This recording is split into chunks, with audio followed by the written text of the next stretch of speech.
পারতো না বেশি। তখন আমি বলতেছি পুকুরের মতো একটা কি আসছে, তার জল পারি, জলের ঢেউটা আমাকে খুব প্রবল আসছে। পরে নামবো, নামবে এরকম ঝোড়ার ভিতর দিকে থোয়া দিতে ঝোড়ায় জল উঠবে, জল উঠবে, জঙ্গল তখন এই জল হবে, জলটা উঠবে, এই জল হবে। ভিতরে মানে তো কোনো নেট দেওয়াই নেই, তখন দেওয়া ছিল। তাহলে আপনাদের সাহসটা কি করে হতো? আমরা যেতাম বাচ্চার কাছার, মানে যেতাম, এখান থেকে অনেক দূর দিয়ে জীবনের আশা বাদ দিয়ে যেতে হতো। যদি বাঘে ধরে তা কিছু করার নেই। স্বামী স্ত্রী গিয়েছিল সুন্দরবনের জঙ্গলে, আর স্ত্রীকে বাঘ আক্রমণ করলে স্বামী ভয়ঙ্কর ভাবে বাঘের মুখ থেকে লড়াই করে স্ত্রীকে ফিরিয়ে এনেছেন। এই সেই পরিবার, এই সেই স্বামী স্ত্রী।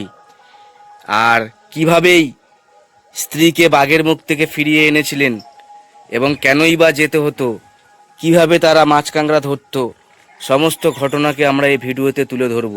সুন্দরবনের জীবনের ভয়ঙ্কর ঘটনা, ভয়ঙ্কর সাক্ষ্য, সুন্দরবনের জঙ্গলের রাজা রয়্যাল বেঙ্গল টাইগারের সাথে যুদ্ধ করে নিজের স্ত্রীকে ফিরিয়ে এনেছেন বাঘের মুখ থেকে।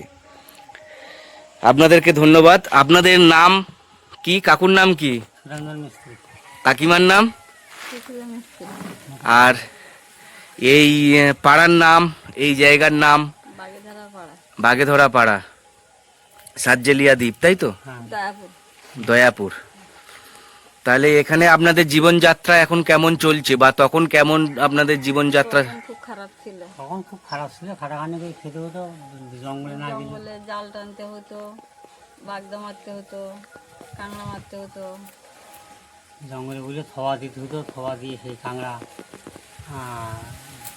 খাড়ায় তুলতে হতো জালতে দিয়ে, যে সেই আবার নৌকোয় উঠে আসতে হতো পারি জঙ্গলের ভিতর দিয়ে।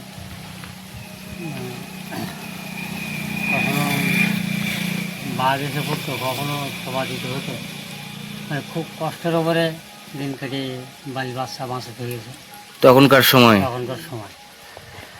আচ্ছা, আপনারা যে স্বামী স্ত্রী যেতেন, তখন যে আপনাদের জঙ্গলে যেতে হতো, কেমন ভাবে যেতেন আপনারা? আমরা নৌকোয় এখান থেকে নদীতে হেঁটে গিয়ে নৌকোয় পার হতাম। আচ্ছা, এই সাইডের যে নদী, হ্যাঁ, এই নদীর নাম গোমন নদী, সুন্দরবনের গোমন নদী। আপনারা কোন জঙ্গলে যেতেন তখন? আমরা তো যেতাম ছেঁড়ার যেতাম, সড়কখালি, নেতা ধবানি, আচ্ছা, কমিতে আদারমানি, তারপর লম্বা বাকি, হ্যাঁ, কালিচর, আচ্ছা, এইসব জায়গায় যেতাম। দিয়ে ওই নাবি দিয়ে আসতো, ভাড়া লাগলে আমরা লঙ্গিতে আসতাম। আচ্ছা, এই ঘটনাটাকে শুনতে চাইছি যে আপনারা একটা একটা নৌকা নিয়ে ব্যক্তিগত রূপে যেতেন না? পাঁচজন, ছজন, হ্যাঁ, 8-10 জন, হ্যাঁ, তখন সবাই দুজন করে নামিয়ে দিত, একটা খালে দুজন করে নামিয়ে দিত, দুজন করে নামিয়ে দেবে। তাহলে জঙ্গলের ভিতরে নেমে যেতে হতো, নিয়ে থোপা দিতে হতো। তাহলে জঙ্গলের এপারে যেমন হচ্ছে কিনা এখন নেট দেওয়া, তো তখন তো কোনো নেট, জঙ্গলের ভেতরে মানে তো কোনো নেট দেওয়াই নেই। তখন নেট দেওয়া ছিল। তাহলে আপনাদের সাহসটা কি করে হতো? আমরা যেতাম বাচ্চার কাছার, মানে এখান থেকে অনেক দূর দিয়ে জীবনের আশা বাদ দিয়ে যেতে হতো। যদি বাঘে ধরে তা কিছু করার নেই। বাঘ যেত, যাতে গেলে আমরা হয়তো গাছে টাছে একটা ভালো গাছ নিয়ে দাঁড়াতাম। আচ্ছা, কাঁকড়া ধরতে গেলে আপনারা এখান থেকে কখন বার হতেন, কিভাবে প্রস্তুতি নিয়ে, খাবার দাবার তাহলে কি করতেন? ওটা ভাটা জোয়ারের ব্যাপার। ভাটা মানে জোয়ার লাইনে চলে যেতাম, হ্যাঁ, আর ভাটা লাইনে নিচে নেমে যেতেন। তাহলে খাবার দাবার সকালে যা খেয়ে যেতাম, দুটো ভাত, কোনোদিন হতো কোনোদিন হতো না। খাওয়া দাওয়া হতো না, ওই 3টে বাচ্চা রেখে দিয়ে যেতাম। হ্যাঁ, দেখা যাচ্ছে খুব খিদে পেয়েছে, একটা ফল, গাছের ফল কেবড়া কিংবা অন্য ধুদুল ফল এই খেতে, তাতেই জীবন কেটে যেত। আচ্ছা, কেওড়া ফল তো টক লাগে, আর ধুদুল ফলটা কেমন টেস্ট? ধুদুল ফলটা টেস্ট ভালো, মিষ্টি লাগে না? হ্যাঁ, আচ্ছা, ধুদুল ফল যদি একটা খাওয়া যায়, দুটো খাওয়া যায় নাকি পেট অনেকক্ষণ ভর্তি রাখে? একটা খেলেই ভর্তি থাকে, তাই তো? আর ওই জঙ্গলের ফল, এই খাবার খাওয়া মানে শরীরের উপকারিতা, শরীরের উপকারিতা, তাই তো? আপনি একটু ওনাকে ধরে নিন, তাহলে সুবিধা হবে। তত বাঘ যেমন তত হরিণগুলো বাঘ তাড়া করলে আমাদের কাছে আসতো, হুম। হরিণ গায়ে হাত দিতাম, কিছু বলতো না। হরিণের গায়ে হাত দিতেন? হ্যাঁ, এমন বিপদ ওদের পড়তে হতো, হুম। বাঘে তাড়া করলে কাছে আমাদের কাছে আসতো, তা আমরা ওদের কিছু করতাম না, আশ্রয়। হয়তো আর আমাদের পেয়েও ওরা নড়তো না, হ্যাঁ। আবারও চলে যেত। আচ্ছা এরকম দিন গেছে। আচ্ছা কাকু, সত্যি কথা বলবেন, আপনারা কখনো হরিণের মাংস খেয়েছেন? না, খাননি, তাই তো? মানে এখানেও খাননি? না, ও আমরা হুইয়ে পুড়ে আমরা হয়ে পুড়ে খাইনি। আচ্ছা আচ্ছা। হরিণ ধরে দিয়েছি কেন, তো হরিণ ধরে আমাদের ঘরে তখন ওই বাড়ি ছিল নাড়ার ঘরে, ওখানে হরিণ পাড়ে ধরে দিলাম। তারপরে বানর পাড়ে তা ওদের ফরেস্ট অফিস দিলাম। হ্যাঁ হ্যাঁ। তারপরে এই কদিন গত বছরে মানে ওই খাটাসে বাচ্চা ধরে দিলাম, আমাদের কিছু দেয় না। আর আমাদের কাকাদের বাড়িতে বাঘ ঢুকেছিল, তখন আমি ওখানে ওই যে মানুষ পঞ্চমের বাড়ি ভাত খাওয়া বললে না, হ্যাঁ। পঞ্চমের ঘরে ঘর বাঘ ঢুকেছিল। হ্যাঁ। আমরা শুয়েছিলাম, ঠাকুর মহারাজ শুয়েছিলেন, সেই বিছানার উপরে বাঘ দিয়ে উঠলো। আচ্ছা। বাঘের গায়ে হাত দিলাম, তখন পশম, বেশ পশম খেয়েছে। বা গরু খেয়েছিল বলে ও আর নড়াচড়া করিনি। সকালে উঠে ও চলে গেল। তারপরে ওই লোকে তাড়াতাড়া করলো। না না ধরে নিয়ে গেল না, তারপর কল্যাণ চক্রবর্তী এসে ওই ঘরের ভিতর থেকে ধরে নিয়ে গিয়ে, আচ্ছা। হ্যাঁ আমাদের কিছু দিই। কি বলছেন, দয়ারাম নাকি? দয়ারাম, দয়ারাম দয়ারাম, বাঘের নাম দিয়েছিল দয়ারাম। দয়ারাম। সে এখানে নিয়ে গেল। হুম। আমাদের অনেকদিন কোনো ছিল ওখানে। আমাদের কোনো পয়সা করতে কোনো সুযোগ সুবিধা আমার মতো পাইনি অফিস থেকে ফরেস্টার। আচ্ছা। এবারে যখন আপনারা ওই গভীর জঙ্গলে যেতেন, এখান থেকে তো 6 ঘন্টা 7 ঘন্টা নৌকা দাঁড় বেয়ে যেতে হতো, কষ্ট করে যেতে হতো। কষ্ট করে যেত। আর হরিণগুলো যখন গায়ে হাত বুলাতেন, বাঘ তখন আপনাদেরকেও লক্ষ্য রাখতো। হ্যাঁ, হ্যাঁ। সে বিরাট রিক্সের ব্যাপার। শুকর এবং যে জঙ্গলের জীবজন্তু, এগুলোর সম্মুখীন হতো। আবার নদীতে তো কুমির। আচ্ছা, আপনারা যখন যে জঙ্গলে যখন নেমেছেন, ধরে নিন তখন তো 1 কোমর জল আছে। না, জঙ্গল এরকম যখন চরে নামবে তখন নামবো, হ্যাঁ। নামবে এরকম ঝোড়ার ভিতর দিকে থোয়া দিক দিতে ঝোড়ায় জল উঠবো, উঠবে, জল উঠবে, জঙ্গল আস্তে আস্তে তখন এই আস্তে জল আস্তে হবে, জলটা উঠবে। এই জল হবে।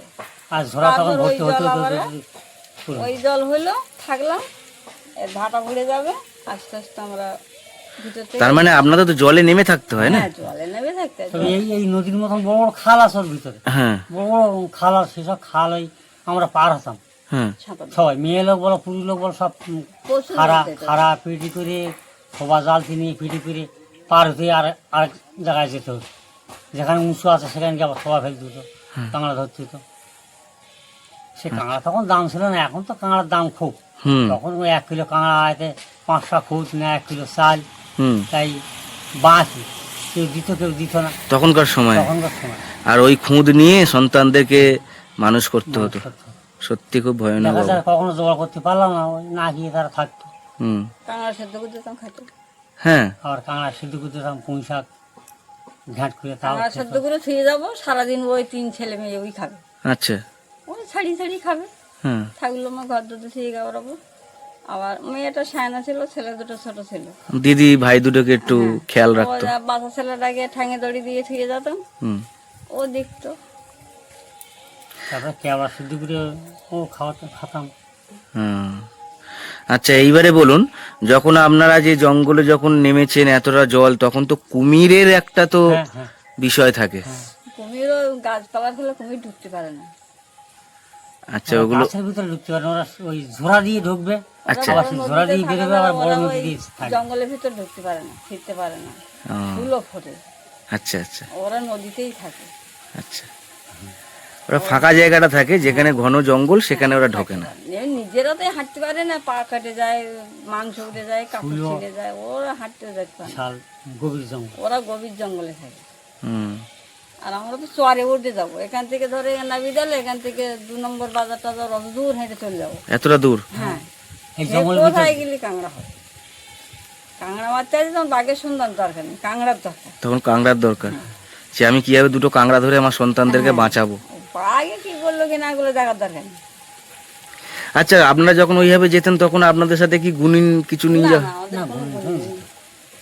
গুনিনের একটা ঘটনা হলো যে একটা মানুষের সাহস দেওয়ার জন্য গুনিনের কথা বলতো। তো 2-4টে পুরুষ লোক থাকে, আবার ফরেস্টার অফিসের লোকও ধরবে না, হুম। তাদের তো আবার সাবধান থাকতে হবে, পুরীর ভিতরে ফরেস্টার অফিসের লোক লোকও ধরবে। লোকও ধরবে। আপনাদের? হ্যাঁ, নাই মানুষ তাড়া করবে, আমাদের নাবিয়ে দিয়ে লোক ওই ছোড়ার ভিতরে ঢুকিয়ে দেবে, ওই যেন জঙ্গলের সেখানে ভিতরে না কেউ চুপচাপ থাকতে, কোনো কথা হবে না। কোথাও হবে না। হ্যাঁ। কথা বললে হবে। এবার আপনাদেরকে যখন তুলে আনবে তখন কি করে জানবেন? খালে খালে বলা খালে থাকবে আসবো। হুম। যে আমি অমুক খালে যাবো, এই খালে ওই খালে যে ওই খালে আগায় থাকবো, হ্যাঁ। ওই খালে গোড়ায় থাকবো, হ্যাঁ। সেখানে নৌকো যাবে, সেখান থেকে আমরা আমরা জল যেভাবে যাবে হুম। আমরা সেইভাবে জলের সাথে নদীর ধারে এসে যাবো। আচ্ছা, তাই জন্য ওরাও বুঝতে পারবে হ্যাঁ আপনাদের সাথে আগে কথা হয়ে থাকে। হ্যাঁ। ওই ওই দেখো দিদি, ঘাটা ঘাটা ঘাটা। আর এই সব সবজি দেওয়া হয়েছে। ও শিলসাটা খালি খাবো, শিলসাটা খালি খাবো। কচু দেওয়া হয়েছে, তাই তো? হ্যাঁ।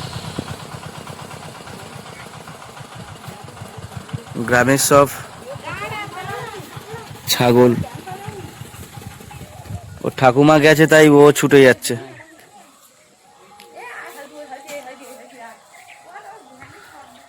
এটা কি ছোট ছেলে? হ্যাঁ, বড় ছেলে। এটা বড় ছেলে। এরা খুব কষ্ট করে মানুষ করেছে। খুব কষ্ট করে মানুষ হয়েছে, তাই তো? দুই ছেলে এক মেয়ে, খুব কষ্ট করে মানুষ।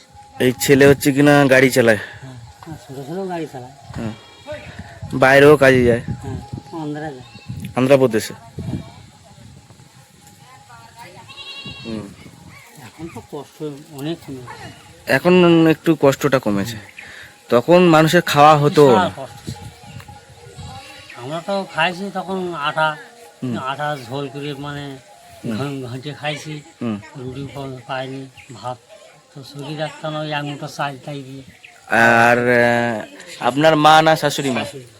শাশুড়ি মা। আচ্ছা, আসুন কাকিমা। সব ব্যস্ত। তাহলে এই যে স্বামী স্ত্রী একসাথে এক ঝড়ায় ঢুকতেন, আপনাদের অন্যান্য টিমোর লোকেরাও অন্যান্য ঝড়ায় ঢুকতো? আচ্ছা, তাহলে কাকুর সাথে এই যে কাকিমা, আপনি বিশেষ করে একজন মহিলা হয়ে, স্বামী বলল চলো জঙ্গলে যাব, আপনি কোনো ভয় না পেয়ে স্বামীর সাথে চলে যেতেন? বাঁচা কাছে বাঁচাবার জ্বালা যেতে হবে। সত্যি আপনাদের এই যে মেলবন্ধন, একসাথে স্বামী স্ত্রী জঙ্গলে যাওয়া বাঘের মুখে, এটা এক মহান এবং এক অবিশ্বাস্য যেতাম যে সিদ্ধান্ত। ছেলেগুলো মানুষ করার জন্য আমরা দুজনেই যাবো, কেন তুমি একা যাবো? আমরা হুম। আমি সব যাবো। আমিও তোমার সাথে যাব। এই স্ত্রী হিসাবে যে স্বামীর সাথে সঙ্গ দেওয়া, এটা হচ্ছে কিনা একটা মারাত্মক বিষয়। বাচ্চা কাচ্চা মানুষ করতে গেলে দুজনেকে খেটে খেতে হবে, একজন খেটে আনি যাবে, আরেকজন বাড়ি বসে থাকলে তো চলবে না। হ্যাঁ, আর তখন যা পরিস্থিতি। হ্যাঁ সব খুঁজতে ওই 90 টানে তুলতে গিয়ে হাঁটুর মারাটা লেগেছে, হুম। ব্যথাটা এখনো খুব ভয়। আচ্ছা, এইবারে তাহলে আপনারা যখন বাঘের কবলে পড়েছিলেন, সেইটা কখন এবং কোন সময়ে, কোন জঙ্গলে, কোন নদীতে ঘটেছিল সেটা একটু বলুন। ওরা ওই ছেঁড়ার চরে হয়ে, ছেঁড়ার চরে আমরা থোবা দিচ্ছিলাম, হ্যাঁ। থোবা দিলে হুম। ভাটা পড়ে গেছে। হ্যাঁ। এবার নদীর লৌকাইয়া এলো, ঘাটে লৌকাইয়েছে, মানে নদীর ধারে লৌকাইয়েছে, হুম। গলা গলা কিন্তু গলা জলে কিন্তু বাঘ এসেছিল তো আমরা দেখতে পাইনি। আচ্ছা।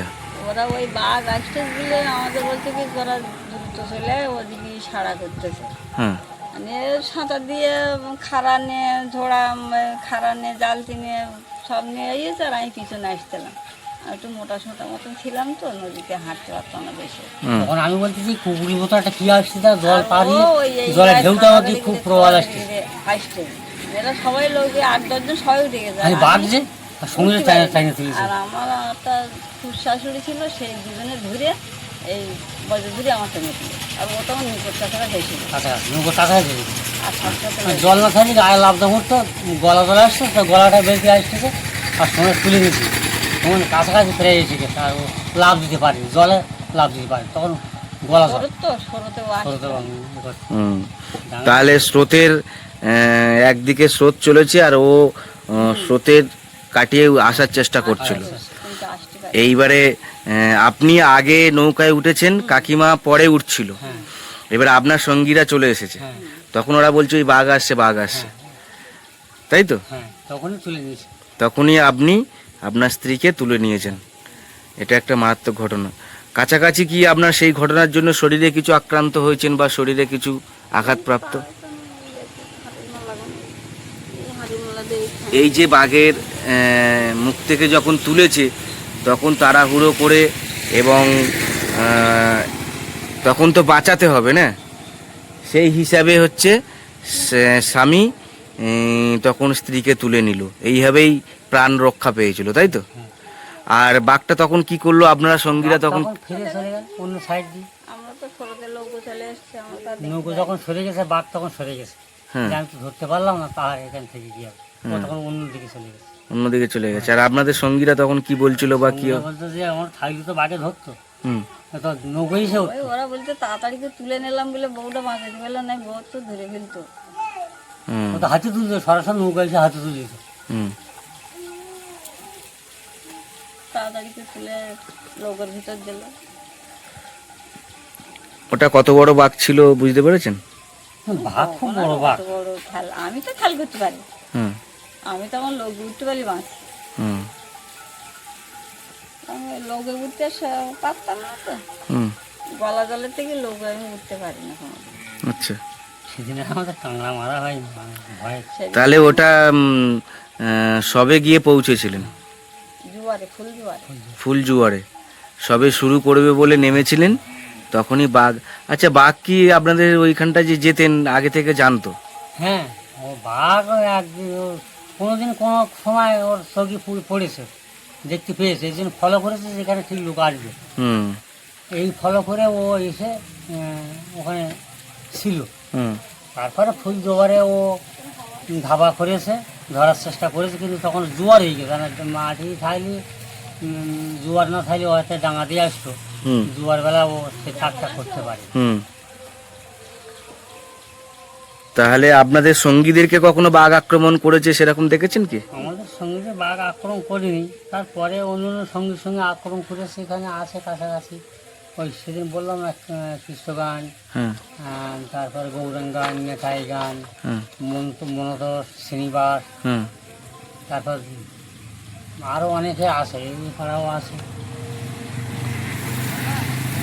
অনেক লোককে আক্রমণ করেছে। কৃষ্ণমিদ্যের রাধাবদমিদ্যের, মানে পুরোটাই সব বিধবা পাড়া। এইটা হ্যাঁ, সব বাঘের আক্রান্ত। বাঘরা আক্রমণ আর এই পাড়াতেই আপনারা বসবাস করতেন, বসবাস করে। আর এই পাড়াতেই সমস্ত লোকেরা জঙ্গলে নদীতে নির্ভরশীল। এখনো তো কমেছে, জাল দিয়ে বাঘ পার হয় না, এখন আর কারো ক্ষতি করে না। হুম তবে জাল যদি কেউ ক্ষতি করে, তাহলে দেখা যায় সেখান থেকে বাঘ পাড়িয়ে আসে, হুম এসে আবার ক্ষতি করে চলে যায়। এখন ডবল ডবল জাল দিয়েছে, এখন আর ক্ষতি করতে পারে না। হুম আচ্ছা, তাহলে কাকিমাকে এই বাঘের মুখ থেকে ফিরিয়ে এনেছেন, দুজনে জীবিত আছেন, দুজনে এখনো সংসার করছেন, ছেলে মেয়েরা বড় হয়েছে।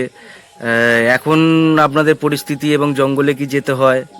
না, এখন জঙ্গলে যেতে হয় না, এখন জমি জমা ওই খাই খালাসি সুদবন্দিকে রেখে তাতে খাটাখানি করে এইভাবে চলে। আচ্ছা, কারণ আগের থেকে তো এখন বাঘের উপদ্রব বেশি, নৌকো নামিয়ে আর মানে আগের থেকে এখন বাঘের উপদ্রব বেশি বেশি। হ্যাঁ, আর এখন নৌকো যাদের আছে এখন থোয়া বাহিনী, এখন ওই জঙ্গলে যায়, ওই পাস করে যায়। হ্যাঁ আমাদের তো পাস তখন করার ক্ষমতা ছিল তখন নৌকো ছিল না। হুম পরে নৌকোয় যেতাম, ভাড়া টাকা দিয়ে যেতাম, আবার আসতাম। দেখা যায় কোনোদিন কাঁকড়া হয়, কোনোদিন হয় না, তাহলে ভাড়ার টাকা দিতেই হবে, এইভাবে দেখা।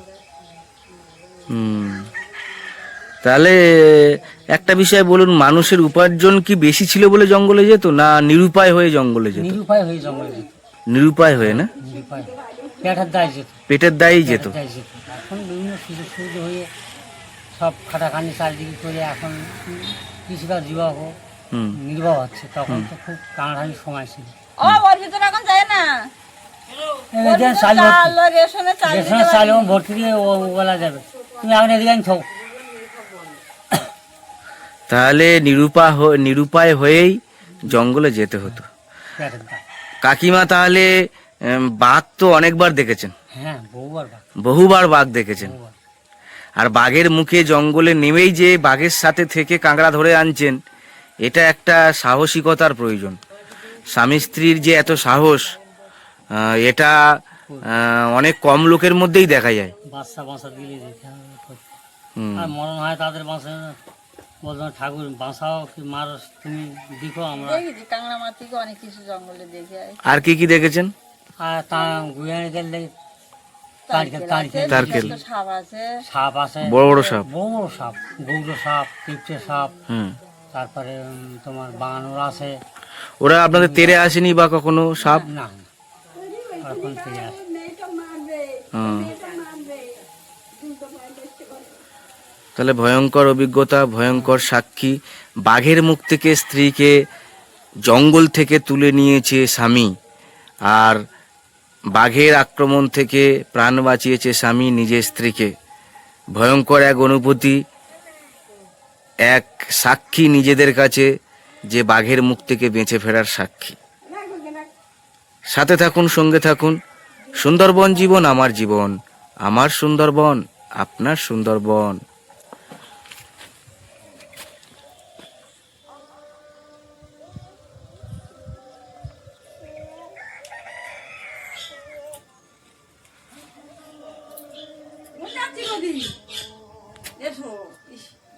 জুতো হাত দিতে নেই, জুতো নোংরা আছে, হাত দিও না। হাত দিয়ে না।